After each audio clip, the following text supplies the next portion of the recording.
ফাগুনৰ মাহ মানে বৰ এটা কষ্টৰ মাহ, কিয়নো ফাগুন মাহত বৰষুণ বহুত কমেই আহে আৰু কেতিয়াবা আহিলেও দুই টোপাল বৰষুণ দিয়াৰ পিছতে আৰু ৰৈ যায় আৰু সেইবাবে সকলোফালে ধূলি আৰু গছবোৰো বহুত কষ্ট হয়। সেইখিনি সময়তে ইহঁতে পানীৰ অভাৱত পাতবোৰ শুকাই যায় আৰু নতুন এখন পৃথিৱী সৃষ্টি কৰাৰ কাৰণে, প্ৰকৃতিৰ সৃষ্টি কৰাৰ কাৰণেও এনেকুৱা হয়, কিয়নো বহাগ মাহ আহিলে আৰু নতুন নতুন পাত আহিব, ভাল লাগে পৰিৱেশটো।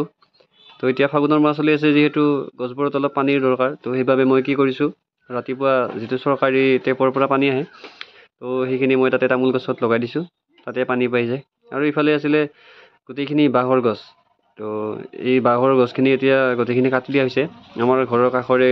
মানে মানুহৰ হয়। তো এতিয়া এইখিনি ধুনীয়া হৈছে ঠাইখিনি, আগতে বহুত এন্ধাৰ আছিল ঠাইখিনি,